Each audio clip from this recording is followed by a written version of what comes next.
Crimean ഉപദ്വീപ് അതിന്റെ തന്ത്രപ്രാധാന്യ സ്ഥാനം കൊണ്ട് ചരിത്രത്തിൽ എപ്പോഴും വലിയ യുദ്ധങ്ങളുടെ കേന്ദ്ര ബിന്ദുവായി മാറിയിട്ടുള്ള പ്രദേശമാണ്. 2014 റഷ്യ അനധികൃതമായി കൈയടക്കിയ ഈ പ്രദേശം നിലവിൽ യുക്രൈൻ അധിനിവേശത്തിനായുള്ള റഷ്യൻ സൈന്യത്തിന്റെ ഏറ്റവും പ്രധാനപ്പെട്ട വിതരണ കേന്ദ്രമാണ്.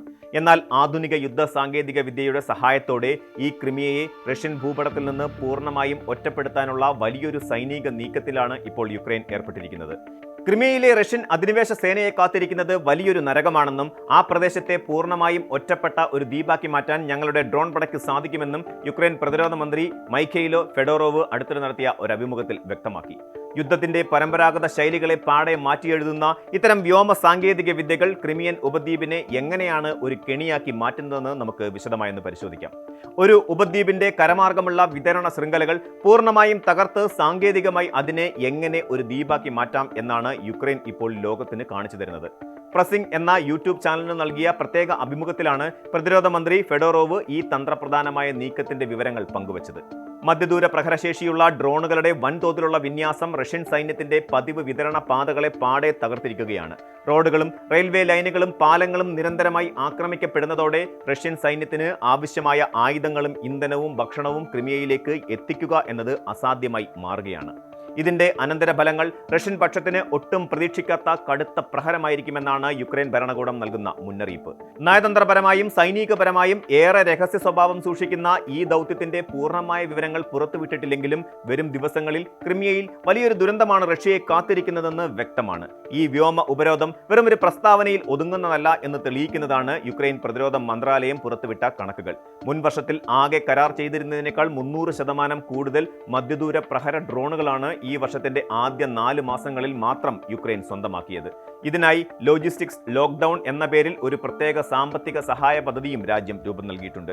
ഈ പദ്ധതി പ്രകാരം യുദ്ധമുന്നണിയിലേക്കുള്ള സൈനിക യൂണിറ്റുകൾക്ക് ഡ്രോണുകൾ നേരിട്ടും വേഗത്തിലും വാങ്ങുന്നതിനായി സർക്കാർ വലിയ തുകകൾ നേരിട്ട് കൈമാറുന്നു. ഇത്തരത്തിൽ ലഭിക്കുന്ന ഡ്രോണുകൾ ഉപയോഗിച്ച് യുക്രൈന്റെ തെക്കൻ അധിനിവേശ മേഖലകളിലെയും ക്രിമിയൻ അതിർത്തികളിലെയും റഷ്യൻ വിതരണ ശൃംഖലകളെ നിരന്തരമായി തകർക്കുകയാണ് ലക്ഷ്യം. ഇതിനൊപ്പം ആർട്ട് ഔഷാൻ എന്ന പേരിൽ നടത്തിയ പ്രത്യേക ഡ്രോൺ ദൗത്യത്തിലൂടെ റഷ്യൻ പീരങ്കികളുടെ ബാരലുകൾ തകർക്കാൻ പോന്ന പ്രത്യേക സ്ഫോടക വസ്തുക്കൾ യുക്രൈൻ വികസിപ്പിച്ചിരുന്നു.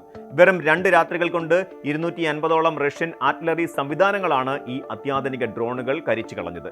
യുക്രൈന്റെ ഈ തന്ത്രപ്രധാന ആക്രമണങ്ങൾ ഇതിനകം തന്നെ ക്രിമിയയിൽ വലിയ പ്രതിസന്ധികൾ സൃഷ്ടിച്ചു തുടങ്ങിയിട്ടുണ്ട്. ക്രിമിയയെ യുക്രൈൻ പ്രധാന ഭൂമിയുമായി ബന്ധിപ്പിക്കുന്ന തന്ത്രപ്രധാന ചോൻഹാർ പാലത്തിന് നേരെയുണ്ടായ മിസൈൽ ഡ്രോൺ ആക്രമണങ്ങൾ റഷ്യൻ സൈന്യത്തിന്റെ ചരക്ക് നീക്കത്തെ പൂർണ്ണമായും തകിടം മറിച്ചു.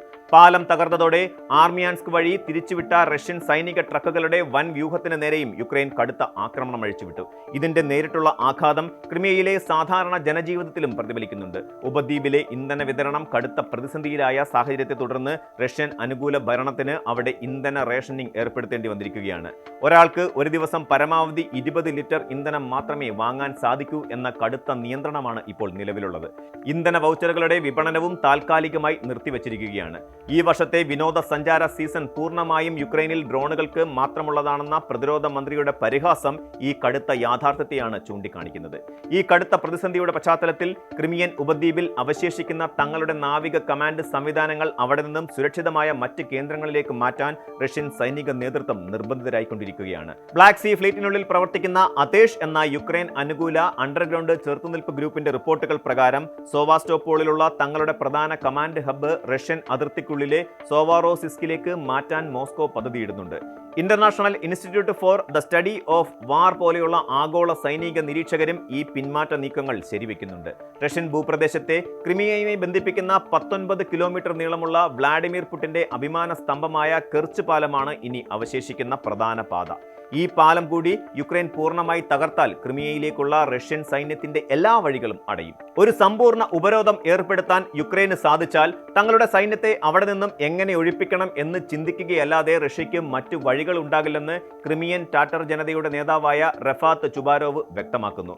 ആധുനിക യുദ്ധമുഖത്ത് സാങ്കേതിക വിദ്യയും കൃത്യമായ യന്ത്രങ്ങളും എങ്ങനെയാണ് ഒരു വൻ ശക്തിയെ പോലും പ്രതിരോധത്തിലാക്കുന്നത് എന്നതിന്റെ ഉത്തമ ഉദാഹരണമാണ് ക്രിമിയയിൽ ഇപ്പോൾ നടക്കുന്നത്. വിമാനങ്ങളും കപ്പലുകളും ഉപയോഗിച്ചുള്ള പരമ്പരാഗത യുദ്ധമുറകൾക്കപ്പുറം ചെലവ് കുറഞ്ഞതും എന്നാൽ അതീവ മാരകവുമായ ഡ്രോണുകൾ ഉപയോഗിച്ച് ഒരു വലിയ ഉപദ്വീപിനെ സാങ്കേതികമായി ഒറ്റപ്പെടുത്താൻ യുക്രൈന് സാധിക്കുന്നു എന്നത് ആഗോള സൈനിക ചരിത്രത്തിൽ തന്നെ ഒരു വലിയ മാറ്റമാണ്.